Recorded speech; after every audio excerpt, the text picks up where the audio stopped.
bertambah pengetahuan dan berkembang cakrawala tentang kebudayaan khususnya perkawinan yang ada di Kota Padang.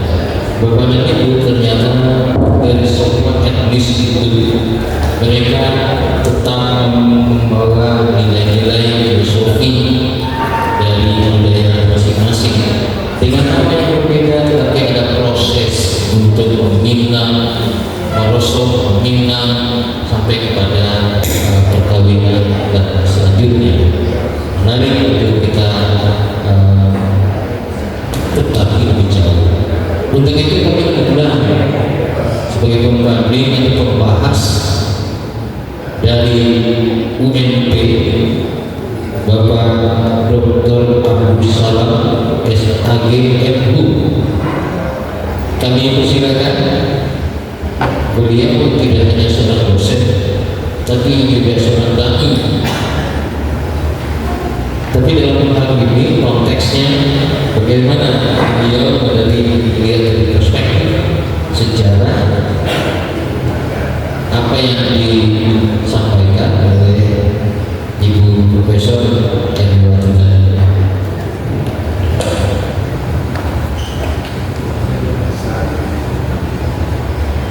Selamat datang Pak Abdul Salam. Kalau kita cari di Google atau di Psik, nama Abdul Salam itu banyak banget. Banyak hebat itu langsung saudara. Tapi yang paling hebatnya yang membawa ini yang membahas tentang perkawinan multi etnis di Kota Padang. Silakan Pak Buya. Baik, terima kasih moderator. Assalamualaikum warahmatullahi wabarakatuh. Terima kasih kepada moderator Mak Kari yang memberikan kesempatan kepada saya untuk memberikan pembahasan terhadap apa yang disampaikan oleh Profesor Tanyawati terkait dengan tradisi perkawinan multi-etnis di Kota Padang. Sebelum saya mulai, saya berikan penghormatan pertama kepada Kepala Dinas Kebudayaan Sumatera Barat, Bapak Dr. Jeffrina. Kemudian kepada Ketua MUI yang disebutkan mungkin ada dari MUI atau dari LKM, tentu tidak bisa sebutkan satu persatu, tetapi yang bisa saya sebutkan adalah ada guru saya, Dr. Yulisarius Datuk Mangkudun,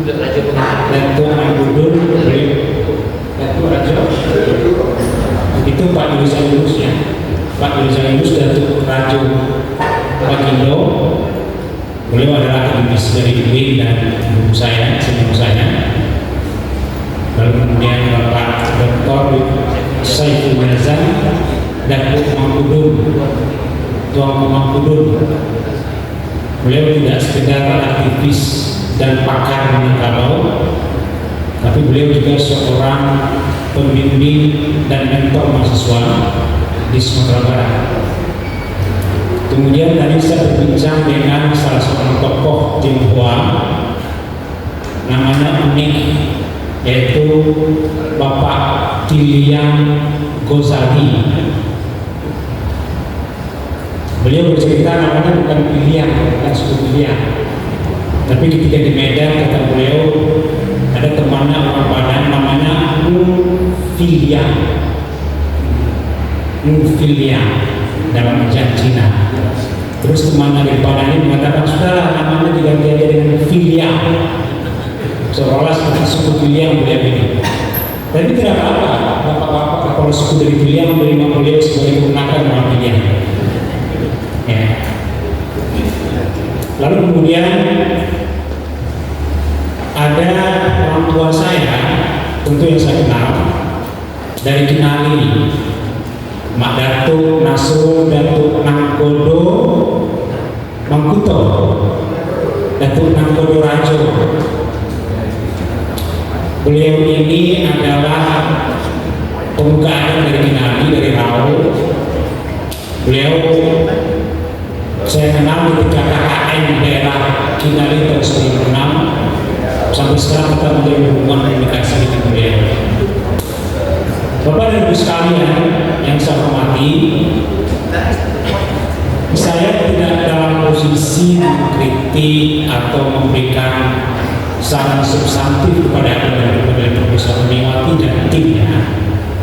Tapi pertama saya ingin menyampaikan bahwa apa yang dilakukan oleh Prof. Erniwati ini adalah satu terobosan yang besar menurut saya untuk menampilkan satu peristiwa yang saya katakan sebagai peristiwa akademis antropologi budaya yang dilakukan di Minangkabau. Sebelum-sebelumnya sudah ada karya-karya seperti ini yang dilakukan misalnya oleh Kibet von Benda Beckman yang meneliti tentang canggung, dia orang Swiss ya, yang mengurus tentang goyahnya tangga menuju mufakat berkaitan dengan pengadilan nagari dan pengadilan negeri. Itu merupakan kajian antropologi budaya yang kemudian menjadi rujukan bagi orang-orang yang ingin melihat ke dalam tentang Minangkabau dalam konteks pengadilan adat dan sebagainya. Lalu kemudian ada karya-karya lain yang misalnya kalau kita sebut orang yang peduli dengan Minangkabau itu yang memberikan kajian yang mendalam tentang Minangkabau, seperti Christy Dobin yang menjelaskan tentang Islam revivalism atau kebangkitan Islam dan perekonomian di Minangkabau. Apa yang dia kaji itu menyorot Minangkabau dalam konteks geografis, historis maupun peristiwa-peristiwa yang terjadi di sekitar Minangkabau. Ada yang menarik dari Christy Dobin itu, beliau mengatakan di dalam bukunya itu bahwa Minangkabau ini adalah kawasan yang sangat memprihatinkan, kata beliau. Kenapa memprihatinkan? Secara geografis Minangkabau itu tidak terlalu luas. Dia terletak rata-rata sekitar 20 km dari batas pantai sampai ke batas pegunungan Bukit Barisan.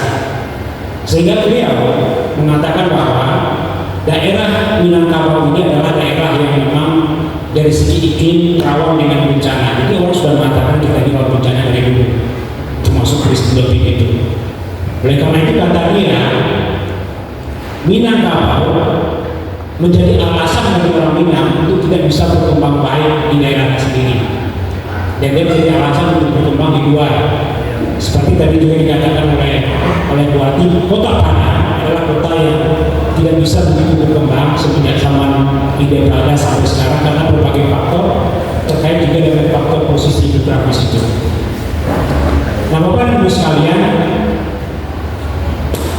terkait dengan perkawinan yang digambarkan di dalam buku Profesor Erniwati dan tim ini, saya ingin memberikan satu intro tentang Cina karena beliau ini adalah seorang sinolog ya. Bu Prof. Erniwati ini seorang sinolog yang dari awal mendalami Cina semenjak skripsi, kemudian tesis atau disertasi itu beliau mendalami tentang Cina. Dan kedekatan beliau dengan tokoh-tokoh Cina saya saksikan sendiri sudah begitu mendalam. Mungkin di kalangan akademisi di Sumber ini tidak banyak orang yang punya kedekatan dengan tokoh-tokoh Cina seperti Prof. Erniwati. Oleh karena itu beliau mendapatkan akses yang begitu banyak dan dalam kepada sumber-sumber Cina, baik sumber Cina yang ada di Indonesia maupun di wilayah dari Belanda itu di Cina sendiri. Nah, saya ingin bercerita sedikit, tapi ini bukan saran. Makanya ini bukan saran.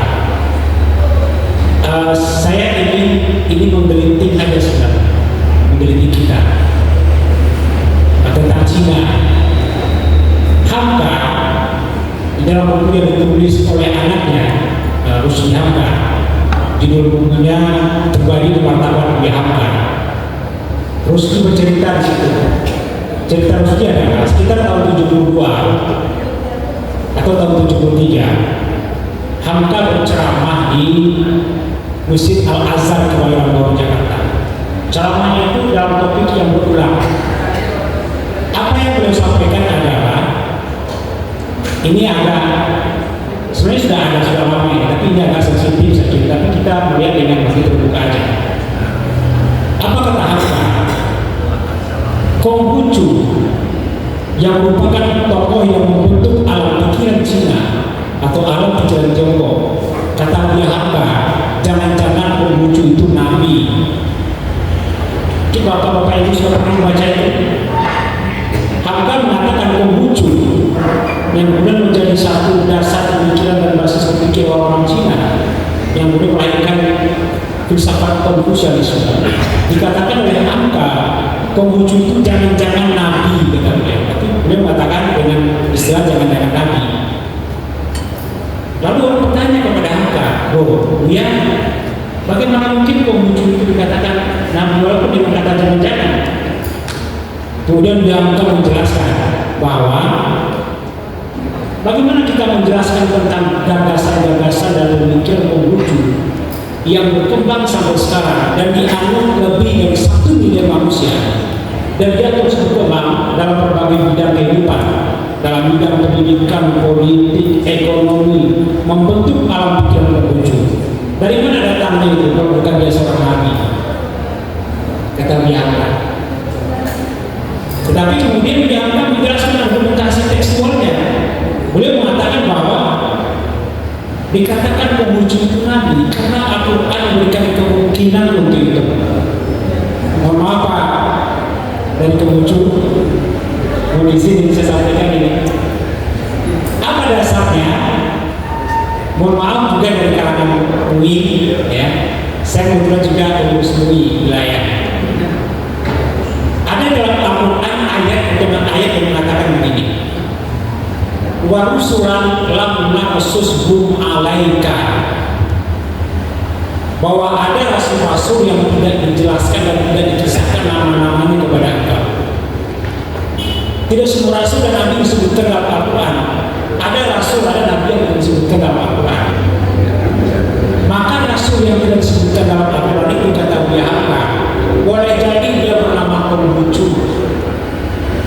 boleh jadi dia bernama Lao Tse, boleh jadi dia bernama Aristoteles, boleh jadi bernama Socrates, boleh jadi bernama Mense atau Thales.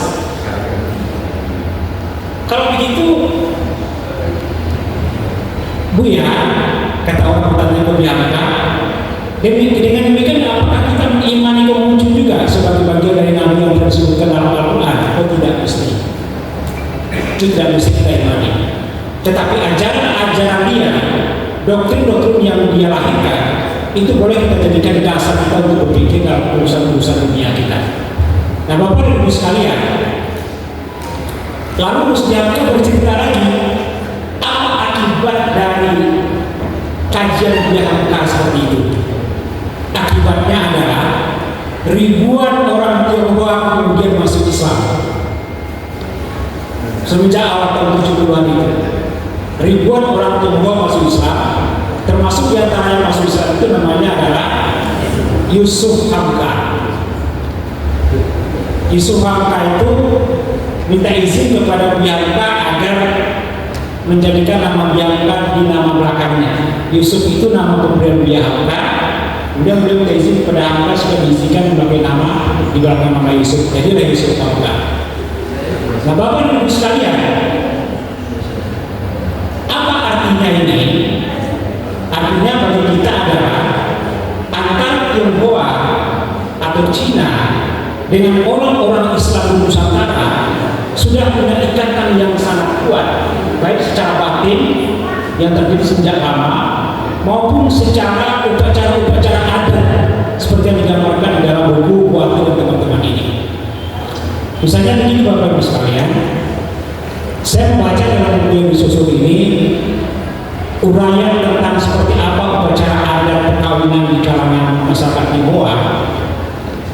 Saya menemukan hal-hal yang beririsan kuat betul dengan Minangkabau. Misalnya apa? Nanti kita baca tentang, kita lihat pengaruman yang disebut apakah Minang ke Tionghoa atau sebaliknya. Misalnya di dalam penjelasan itu dikatakan bahwa kecenderungan orang Tionghoa menggunakan simbol-simbol warna merah di dalam proses pernikahan dan warna-warna menyala lainnya itu kemudian ditiru oleh orang Minang. Saya tidak tahu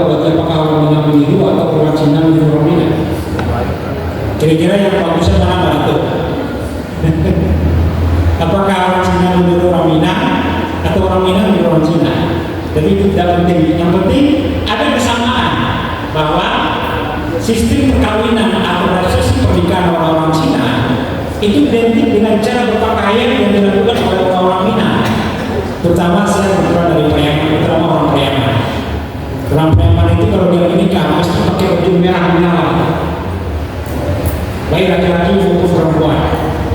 Kemudian sebelum dia acara pernikahan itu, laki-laki ataupun perempuan ada ritual yang mirip sekali dengan apa yang disampaikan oleh Bupati dalam buku itu. Mirip sekali. Misalnya apa? Ritual malam hari di mana pengantin itu dimandikan kemudian diasapi dengan kemenyan. Dan itu juga menjadi sesuatu yang bisa dihilangkan dalam tradisi pernikahan dan prosesi pernikahan laki-laki ataupun perempuan di Minang. Nah, kita juga melihat ini sebagai sesuatu yang beririsan antara budaya Minang dengan Cina, dengan Tionghoa. Oleh karena itu, dari sisi ini menurut saya, buku ini perlu memberikan tinjauan juga. Saya kira tidak ada bahwa ada irisan yang kuat antara tradisi kawin-kawin orang Minang dan orang Cina pada segmen-segmen tertentu, termasuk pada segmen pernikahan atau pakaian-pakaian yang dipakai. Termasuk juga di dalam istilah-istilah. Mohon maaf Bapak Ibu sekalian, kami kalau di kampung dulu, kalau ada upacara ritual tertentu, mandoa namanya, istilah yang muncul ketika mandoa itu adalah hari baik, bulan baik. Dan hari baik, bulan baik itu saya temukan di buku Buati. Beliau menyebut istilah itu.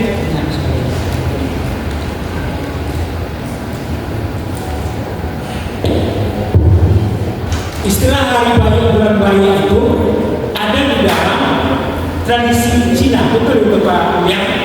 Ya. Dan kita mengakui itu hari baik bulan baik. Tentu juga kita mempertanyakan apakah yang mengambil Cina kabinet apa atau orang Cina mengambil atau terinspirasi oleh istilah hari baik bulan baik yang berasal dari Cina. Oleh karena itu dimensi ini juga mesti bisa dijelaskan di dalam buku, karena kita ingin melihat ada pertemuan, perjumpaan dalam berbagai dimensi adat antara Minang dengan Cina.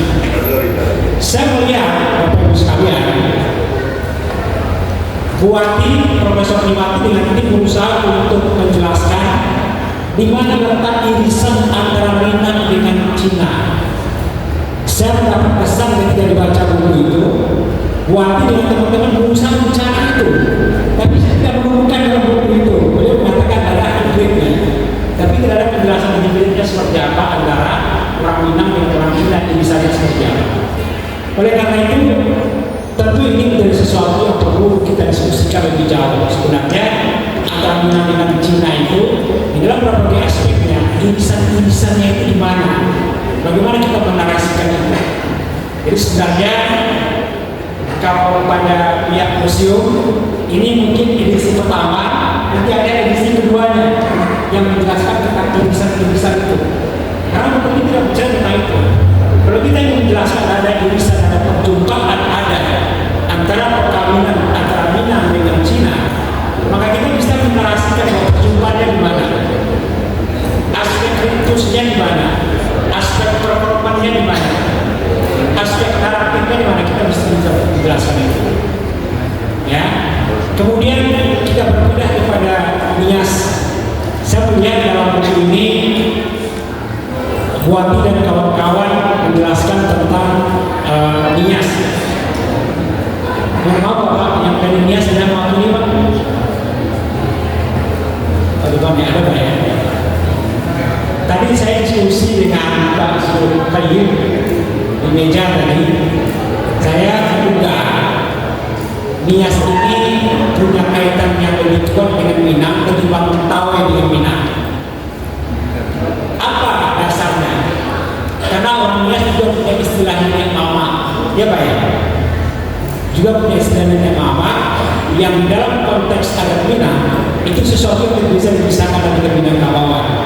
Nenek mama, cedek pandai, alim ulama yang kita disebut sebagai dosa sejarah. Mungkin nanti bisa dijelaskan apakah irisan terminologis nilai amak yang ada di kalangan orang-orang Nias ini sama dengan terminologi yang ada di pikiran orang Minang. Ya, itu yang pertama. Yang kedua, kalau kita berjalan di kawasan bandara maupun di Kepulauan, kita akan bertemu dengan satu daerah namanya daerah Tanjung Basung. Tanjung Basung itu terletak di daerah jalan antara bandara dengan Katapi. Seorang mahasiswa menulis skripsi tentang Tanjung Basung belum menegaskan bahwa di Tanjung Basung itu isinya adalah orang Nias. Ya Pak ya? Semuanya Nias Pak ya? Tetapi anehnya apa? Di Tanjung Basung itu di kalangan orang Nias ada datuknya. Ya Pak? Ada datuk di situ. Datuk yang diperlakukan seperti orang Minang memperlakukan penghulunya. Ada di lingkungan orang Nias. Dan itu diterima sebagai sesuatu yang biasa saja di orang Nias. Tidak ada persoalan. Sekalipun dari sisi agama tidak ada pressure dari diri memang kita supaya orang Nias ini juga menjadi muslim, tidak ada. Diberikan kebebasan di dalam beragama. Sesuai dengan kata Kang Buati tadi, ini merupakan gambaran refleksi dari bagaimana orang Minang terbuka kepada semua suku, etnis, agama ketika dia masuk ke Minangkabau. Tidak ada sesuatu yang membicarakan terkait dengan pemaksaan untuk masuk ke dalam Islam. Jadi kalau ada terakhirnya isu tentang pemaksaan kepada kalangan muslim untuk menjadi Islam, itu sesuatu yang tidak berdasar. Kalau orang paham dengan adat Minang, keislaman itu bukan sesuatu yang dipaksakan, tetapi sesuatu yang diterima dengan persuasif, tidak dengan pemaksaan, tidak dengan cara kursi. Nah, dari sistem yang digambarkan, sistem perkawinan yang digambarkan di dalam adat orang Nias ini, lebih kuat persamaannya, lebih banyak irisan-irisannya dibandingkan dengan Cina. Persamaan atau irisan Cina dengan Minang agak sulit mencarinya seperti disebutkan di awal oleh tim peneliti ini. Tetapi kalau kita membaca seperti apa irisan antara adat Minang dengan Nias, kita menemukan banyak sekali perjumpaan antara Minang dengan Nias. Oleh karena itu, ini juga menjadi satu mungkin masukan untuk edisi berikutnya bagi buku ini, agar kita bisa menggambarkan, memberikan narasi yang lebih utuh tentang apa sebenarnya dimensi yang membuat adanya ketemu di antara Minangkabau dengan Nias. Lalu yang ketiga, dengan etnis Mentawai. Mohon maaf Bapak dari Mentawai. Tadi saya berbincang di meja arat Sibulungan. Arat Sibulungan. Saya tanyakan kepada Pak Zul Kayu, Pak Zul, arat ini apakah lidah orang Mentawai menyebut adat? Betul kata beliau. Jadi adat Sibulungan itu sama dengan adat Sibulungan, semacam prosesi adat yang diistilahkan di dalam tradisi Mentawai. Saya ingin mengatakan bahwa sekalipun secara mayoritas keyakinan orang Mentawai itu merupakan umat Kristiani dan rata-rata adalah Katolik, ya, Protestan, sementara Muslim di Minangkabau yang berbasis adat bersama syarat-syarat bersama kita ubah. Lalu kita menegaskan bahwa secara adat Mentawai bukan bagian dari Minangkabau, tetapi secara kedekatan geografis, secara irisan kultural, tidak berdosa pula orang Minangkabau menurut saya kalau mengatakan Mentawai itu merupakan bagian dari Minangkabau. Apa kita berdosa? Sebenarnya berdosa mengatakan orang Mentawai itu merupakan bagian dari Minangkabau. Kalau persoalan agama itu bisa kita diskusikan karena itu merupakan bagian dari wacana. Tetapi untuk mengatakan Mentawai merupakan bagian dari Minangkabau, terlepas dari batas-batas geografis yang dikatakan di dalam tahun dari Serangga sampai Kuala Jago, Sibisau, Sawan, Siang, Melantara, Saya kira tidak berdosa kalau kita mengatakan tahu itu merupakan bagian menurut saya. Ini perlu kita diskusikan dan ini perlu menjadi bagian dari kajian pada edisi kedua yang terakhir dengan India. Bapak Ibu sekalian, di Pariaman ada komunitas India namanya orang kalian. Kami berteman bersaudara dengan orang kalian, dipersaudarakan oleh satu hal saja, yaitu agama. Kemudian kedekatan emosional terbentuk karena kedekatan agama. Kedekatan kultural dengan sendirinya terbangun karena ada kesamaan dan perjumpaan setiap saat secara fisik. Kita bertemu di pasar, bertemu di surau, bertemu di tempat lain dan aktivitas yang sama dalam unsur kemasyarakatan. Oleh karena itu, kalau Buati tadi mengatakan agak kesulitan menjelaskan persoalan India dengan Minangkabau, karena memang tidak perlu lagi menjelaskan Buati. Karena India dengan Minang itu sudah menyatu secara utuh. Walaupun secara dalam teori akulturasi ada tetap unsur-unsur yang bisa kita lihat perbedaannya. Tapi sebenarnya antara Minangkabau dan India hampir tidak terlihat lagi perbedaannya di mana.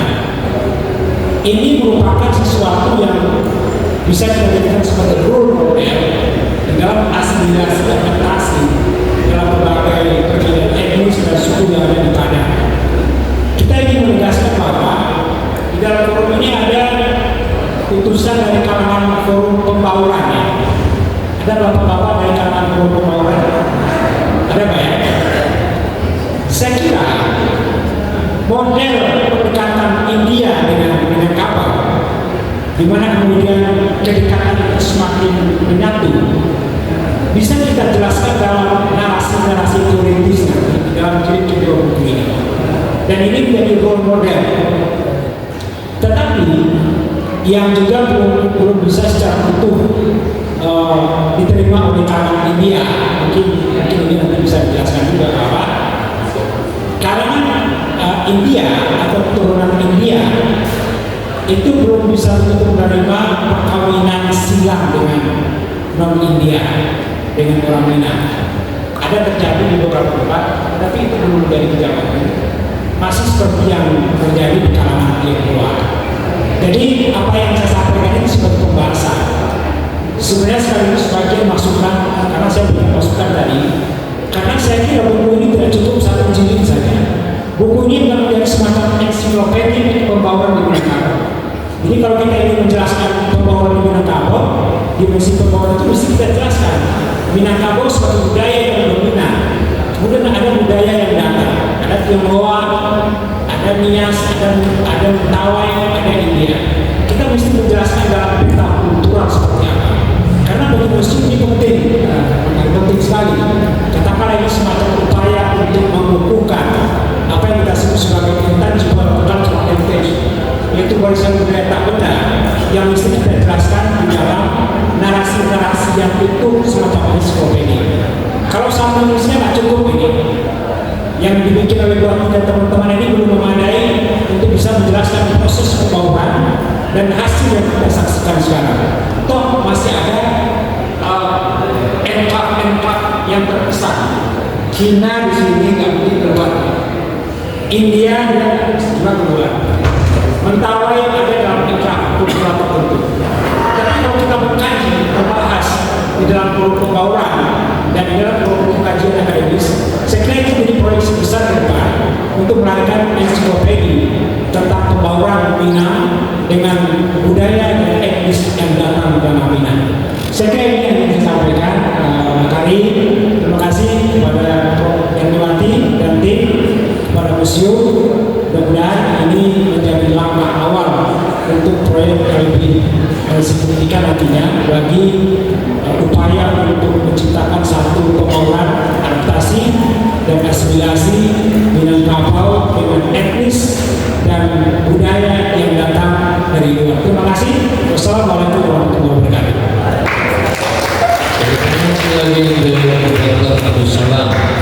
Ada beberapa hal yang menggelitik yang tampaknya bukan hanya ditujukan kepada Prof. Yantiwati, tapi kepada pihak dinas kebudayaan khususnya museum Tapi biarlah mereka mendengar langsung. Tapi ada hal yang mungkin perlu ditanggapi kembali. Silakan. Nah, dari yang ingin disampaikan tadi sedikit saja. Kalau tidak ada, kita akan dapat forum pada waktu 15 menit kita depan untuk diskusi. Terima kasih moderator.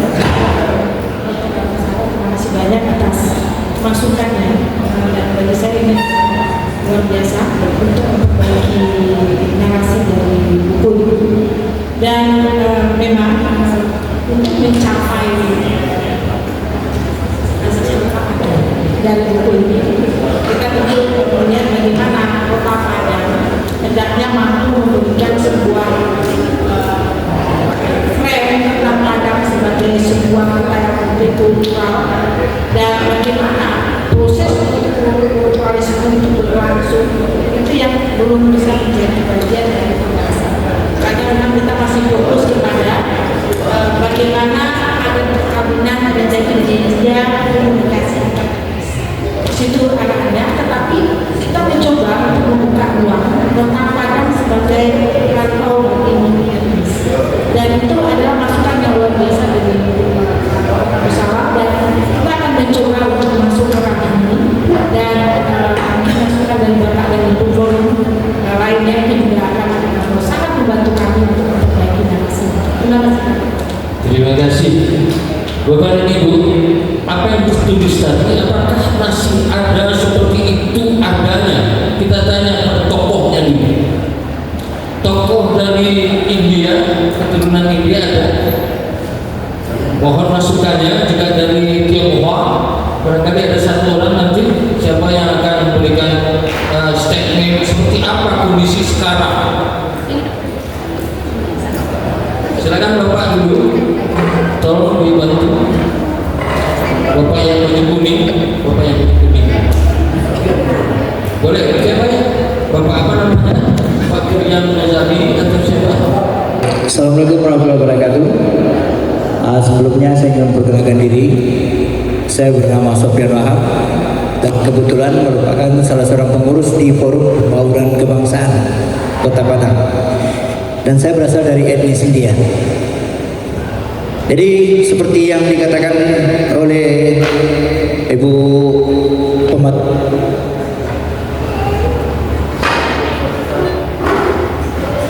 Herniwati dan juga oleh Bapak tadi, memang sebagian besarnya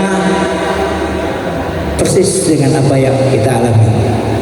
Juga menanggapi dari apa yang Bapak katakan tadi, bahwa susah untuk menyatukan antara India dengan Minang gitu Pak ya. Tapi sebenarnya itu sudah terjadi Pak. Memang sebagian ada yang kalau penyatuan itu terjadi, misalnya terjadi perkawinan antara India dengan Minang, ada beberapa yang memang menjauhkan. Mereka merasa menjauhkan diri, bukan dijauhkan oleh keluarga, tapi mereka menganggap kita bukan India lagi karena udah nyatu dengan Minang gitu. Tapi sebagian tetap.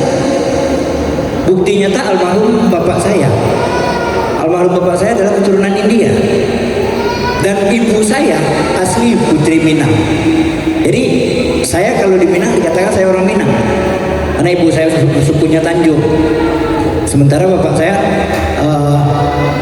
Malako ke Jambak. Jadi dia keturunan Minang, dan beliau tidak disisihkan dari keluarga, tetap menyatu dan bahkan menjadi pemersatu antara keluarga India dengan keluarga Minang. Sampai sekarang kami tetap berhubungan baik dengan kedua keluarga tersebut. Itu aja sedikit tanggapan dari kami Pak. Terima kasih. Assalamualaikum warahmatullahi wabarakatuh. Tetap dilakukan prosesi-prosesi adat itu ya. Iya, prosesi adat sama seperti yang disampaikan oleh Bapak Sofyan Wahab. Kemudian dari salah seorang dari etnis Tionghoa, kami ingin tahu apakah hal-hal yang ditulis itu masih berlaku dan dijalani dengan setia sampai sekarang. Silakan. Terima kasih Pak Moderator. Pertama kali kita ucapkan selamat dan terima kepada Profesor Dr. Herniwati yang mengupas dan membahas mengenai tata perkawinan menurut adat Tionghoa. Yang dituturkan adalah hasil percakapan kami dan juga penelusuran beliau sendiri dari berbagai literatur. Yang jelas sebahagian besar masih dilaksanakan, namun sekarang jauh lebih simpel, karena yang penting adalah 3 hal, adalah kesepakatan, kesesuaian antara calon suami dengan calon istri yang direstui oleh orang tua. Banda bukti bahwa orang tua merestuikan itu adalah lamaran. Lamaran didahului oleh pihak pria, dan kemudian kalau sudah diterima lamaran itu ada tanda ikatan, seuntai kalung, sebentuk cincin, atau sebuah gelang. Kemudian ditentukanlah hak baik bulan baik, dan setelah itu ditentukan ada antaran. Kalau di Jawa namanya seserahan, di orang Jawa namanya sangjin. Biasanya terjadi 8 macam, yang merupakan utama sekali adalah ganti air susu mama, dan kemudian yang lain-lain adalah sebagai pelengkap, seperangkat pakaian wanita, dan demikian seterusnya. Ada juga 1-2 botol anggur, juga cita, kue pia, dan sebagainya, sudah ditentukan oleh Wati dengan sangat gamblang tadi.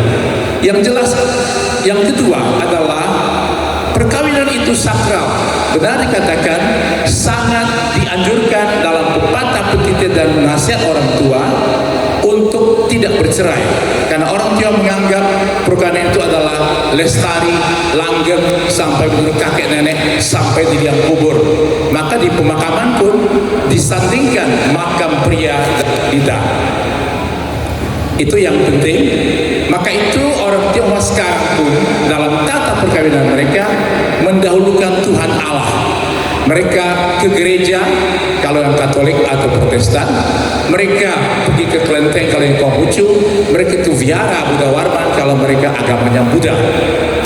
Kemudian barulah penghormatan secara adat istiadat untuk orang tua, dari kakek nenek sampai papa mama, saudara-saudara papanya, itu bako, pak ete, dan sebagainya, kalau supaya saya sebutkan supaya lebih mengerti kita ya. Itu adalah penghormatan. Pertama, menghormati Tuhan Allah atau menyembah Tuhan Allah yang Esa, kemudian menghormati leluhur dan orang tua serta kerabat yang dituakan, kemudian baru mengundang para sahabat kerabat dalam pesta. Pesta atau resepsi tidak sesuatu yang mutlak. Yang mutlak adalah upacara keagamaan secara ritual agamanya. Kedua, penghormatan seturut tata cara Tionghoa yang tentu saja ada beda. Orang Tionghoa ada 39 jenisnya, etnisnya. Jadi kalau saya dengan Pak Filiang itu Hokkien, tapi ada juga Kantonis, ada Hainan, ada Hakka, ada Teochew, sama seperti orang Indonesia, ada Jawa, Batak, dan sebagainya. Jadi orang Tionghoa bukan hanya satu, ada 39 rumpun yang berbeda juga, dan banyak di antara orang Tionghoa juga menganut agama Islam. Kalau kita ke Xinjiang, kita ke Sichuan, banyak orang Tionghoa Islam. Di Guangzhou juga ada makam paman Nabi Muhammad. Jadi orang Tionghoa tidak mengenal satu agama saja. Multi ada di HBT kami ada saudara kami yang juga beragama Islam tetapi tetap Tionghoa. Sekian, terima kasih. Terima kasih Bapak dan Ibu. Sampai 10 menit ke depan sebelum pukul 12 kita berikan kesempatan untuk 2 orang untuk bertanya.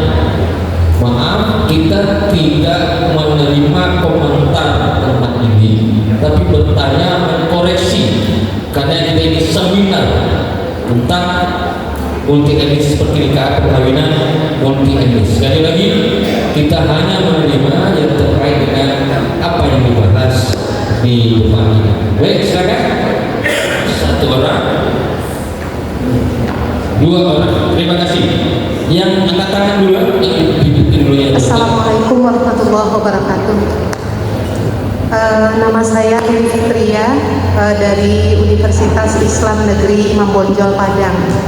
Saya terus terang sangat bahagia berada bersama Bapak dan Ibu di sini, dari berbagai etnis, dari berbagai institusi, ya, karena memang kebersamaan itu sangat indah, ya, dan di dalam Islam itu Allah menciptakan kita berbagai suku, berbagai bahasa, berbagai bentuk, berbagai kulit, memang untuk hidup berdampingan dan saling berinteraksi. Ada pertanyaan? Iya, izin Ibu Profesor Erniwati, saya ingin bertanya sedikit terkait dengan perkawinan multi etnis ini. Di dalam pemahaman saya berpikir perkawinan multi etnis itu sebuah perkawinan yang di dalamnya ada berbagai etnis. Jadi yang dalam gambaran saya itu nanti akan ada penjelasan tentang sebuah perkawinan di mana mempelai prianya dari Minang, tapi mempelai wanitanya dari Nias misalnya.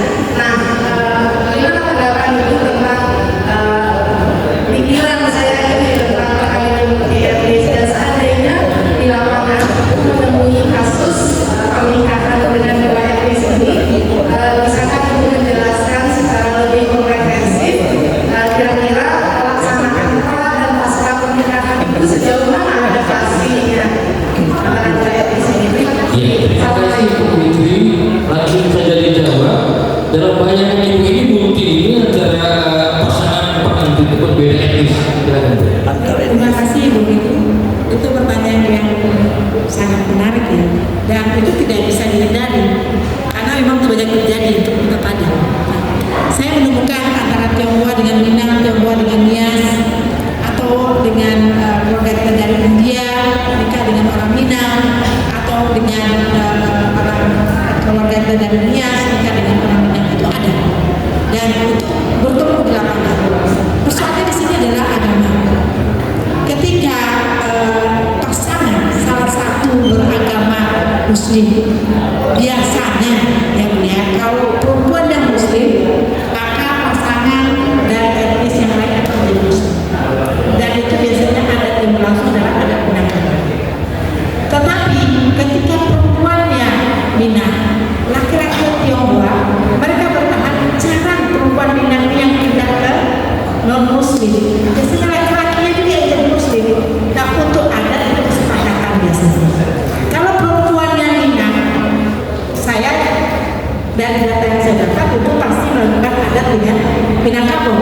Tapi kalau laki-lakinya Minang, perempuannya non Minang, ada yang melaksanakan acara secara adat Minang, ada yang tidak. Ada kalanya kesepakatan keluarga yang tidak berhasil sehingga perkawinan dilakukan secara modern. Modern itu seperti pesta di gedung, kemudian dengan upacara yang kebersamaan saja, atau mendoa istilahnya. Tetapi yang tidak agama kalau dari Minang itu jarang kita bertemu. Tapi kalau Tionghoa dengan Nias atau dengan Mentawai, biasanya karena satu agama tidak ada persoalan. Dan pada umumnya ada yang melakukan perkawinan dengan catatan sipil saja, yaitu administrasi, atau dengan cara agama. Karena adat itu sekarang sulit dan mahal, kecuali untuk keluarga-keluarga tertentu. Nah, saya melihat keluarga multikultural banyak sekali di Padang. Contoh bapak kita, saya sudah datang ke rumah beliau, dan di rumah beliau ada Muslim, ada menantunya orang Minang, tidak ada persoalan tinggal dalam satu rumah. Begitu juga dengan keluarga Tionghoa. Ada menantunya Muslim, mereka datang tidak ada masalah. Karena memang saya melihat Padang itu adalah ruang yang sangat terbuka dan demokratis sekali. Contoh makan, kita tidak takut untuk makan di pondok karena pondok sangat menjaga makanan dan halal. Jadi persoalan di Padang untuk persoalan sara saya melihat sangat tipis ya, dan fenomena di masyarakat itu sudah biasa. Apalagi dengan India, saking sulitnya, sesaji sudah terjadinya campuran perkawinan antar etnis, kita sulit mencari budaya gimana. Itu yang saya maksud. Sehingga memang tradisi itu ada pada saat lamaran atau dari segi pakaian saja. Nah, jadi mungkin itu jawaban singkatnya Pak ya. Terima kasih. Terima kasih Ibu. Ibu Fitri, ada pernikahan, ada pesta. Pernikahan ini sakral, ritual, keagamaan. Pesta itu kesepakatan. Oke. Assalamualaikum warahmatullahi wabarakatuh.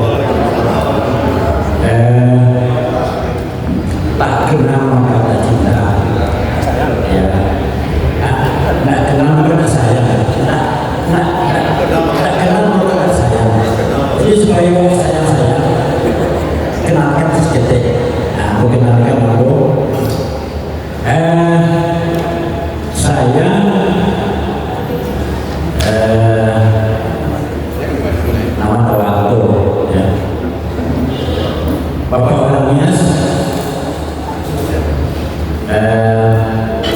ibu keturunan dari Minang, suku Jago, dari Solo, tentu bukan juga. Itu Jago kami. Jadi aku bisa pakai ibu suku, dari bapak bisa, dari nenek bisa. Kemudian agama Muslim, santan di sana 9 kaki pada kakak, cik bapak, cik adik, nama satu Muslim. Aku yang paling tua, adik aku paling ketek. Dia Muslim, selagi dia Kristen Katolik. Anak-anak kalau orang ada boleh sesuatu. Tentang perkawinan, bisa contoh kamu adikku awalnya nama satu Muslim agamanya Katolik, tapi dulu orang Minang, orang dari Pariaman, tapi tinggal di Bogor. Maka adikku masuk Muslim yang Protestan. Kemudian ada lagi, memang kalau saya kondisi, kadang saya mengalaminya, hanya masuknya itu perdamaian saja. Kalau aku ambil agama itu yang pertama agama aku animisme, pakaian juga kakek pun bisa dibuatnya waktu aku kalau sakit anak-anaknya ada orang siap minta cegahan kepada Tuhan yang Maha Kuasa, tapi cegah karena keyakinan. Kemudian Kristen lebih tujuh berdoa nanti jika Allah minta keterangan tentang perkawinan, tentang apa? Bisa langsung ke masalah perkawinan. Jadi kalau kami ada yang sekarang yang dipakai pertanyaannya itu adalah tentang adanya syarat. Adanya syarat tidak sama dengan adanya sendiri kamu. Sudah ada perubahannya, ya, dan lebih banyak anak kan ada Minang. Ya. Jadi pakaiannya pakaian sutir dulu, pakaian apa? Tahu-tahu selanjutnya itu pak. Kakek-kakek yang di kampung itu jarang berkomunikasi dan berkomunikasi barang jarang tak punya pulang-pulang nih sehingga nak berpakaian ada minta beliau-beliau sultan-sultan dalam Malawi alam Malawi juga punya kamar kakek ya pak ya alam Malawi orang Melayu Minang sudah itu kampung Nias orang Nias.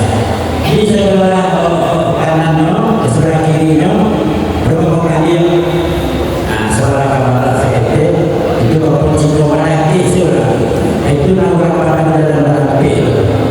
Ya, jadi satu kata dengan yang dia di kampung berbeda. Beda. Beda itu pak. Kalau di kampung, kalau kawin anaknya kondisi itu dia keluarkan api sama sekali. Kadang-kadang orang bicara dengan ya. Tapi kalau kawin anak kondisi, kalau mati lagi mati buruk saja. Dipulangkan kondisi itu kan usahanya boleh. Kalau yang mau kawin ada yang mau itu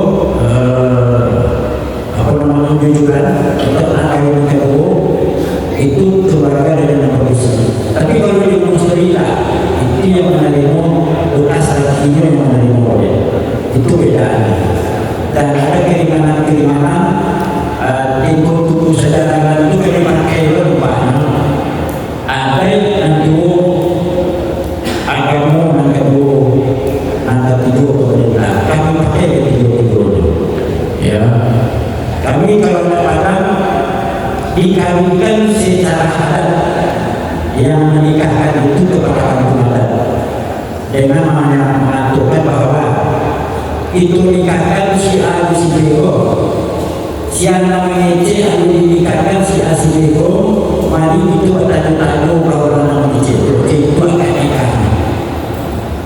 Nah sudah itu kalau secara kamu kalau di masaji kalau di gereja cuma tahu dulu pak, ada saja kalau KPK kalau sudah itu takut jadi nyoba perangkat catatan sipil jadi tidur sehingga sekali berapa tidur sehingga mungkin itu sebab terima kasih karena maaf itu kadang-kadang di lapor harusnya ratusan juta kalau di situ banyak-banyak 50 berarti. Makasih Pak. Saudara kemudian terakhir ada pertanyaan tadi yang digunakan dari Bapak Sultan Beri ke Raja Penghulu. Masih ada 2 sesi lagi pada hari ini Pak. Silakan Pak. Assalamualaikum warahmatullahi wabarakatuh. Hormati Ketua Jemaah hadir, terkhusus saudara-saudara, mohon izin untuk memperkenalkan diri, menurut Kaveri dan seluruh untuk asalmu supaya untuk segera. Kebetulan dari keluarga ada penjelasan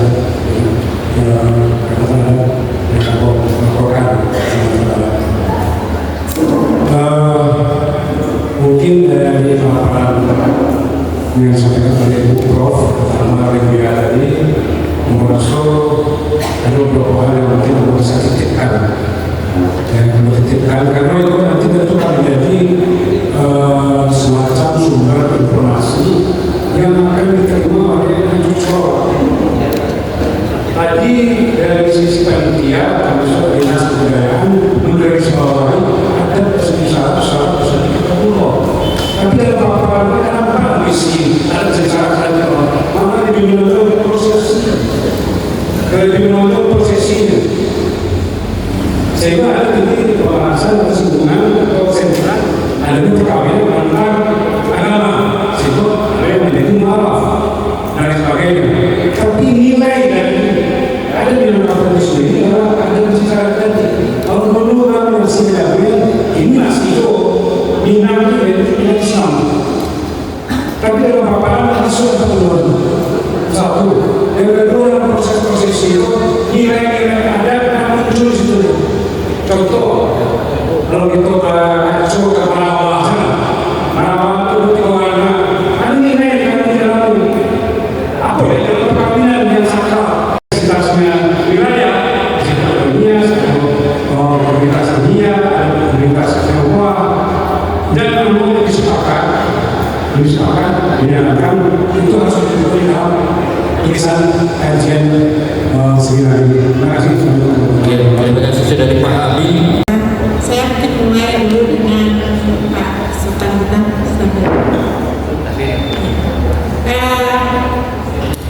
Ini ada paket-paketnya ini mungkin ke museum ini. Saya serahkan mungkin nanti kepada Pak Ibu Kepala dan Ibu Rumah. Jadi begini kebetulan saya di dalam proses diskusi diminta untuk menulis tradisi perkawinan etnis. Jadi bagaimana etnis pendatang yang ada di Padang melaksanakan upacara perkawinan. Itu pesan permintaan dari museum dan kebetulan untuk perkawinan Minangkabau mungkin nanti ada narasumber kita yang lain seperti Pak Zoro Kayu juga akan bicara tentang pakaian adat Minangkabau dan tapi kita belum tahu seperti apa nanti akan dijelaskan. Tapi saya mencoba untuk melihat ketika kita bicara tentang etnis, tentu kita tidak bisa lepas dari rumus spasial. Kita nggak bisa lepas dari rumus spasial Padang sebagai potret dari Minangkabau karena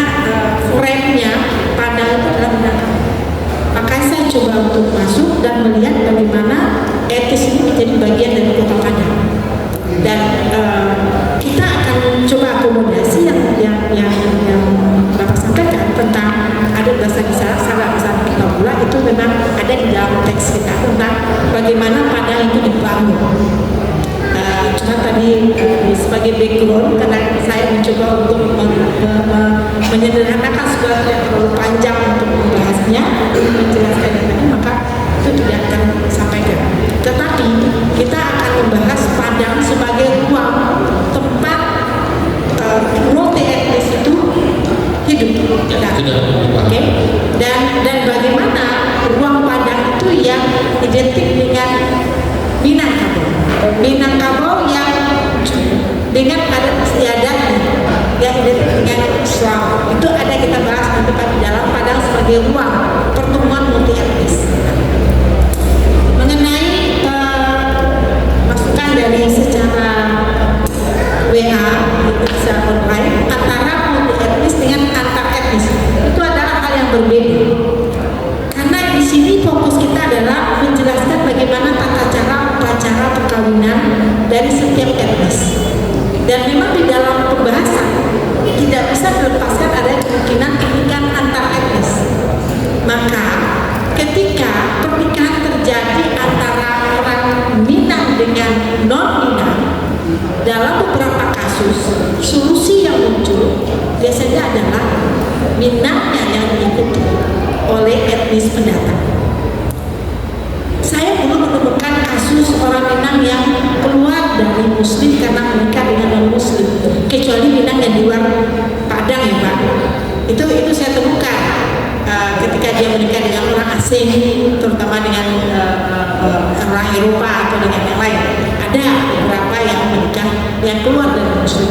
Tetapi untuk kasus Padang saya lihat tidak, karena ada sanksi sosial yang tidak secara langsung mungkin diberikan, tetapi itu akan dialami oleh oknum yang Minang keluar dari Muslim. Secara tidak langsung sanksi sosial terjadi, dan itu kita temukan untuk kasus di luar Sumatera Barat.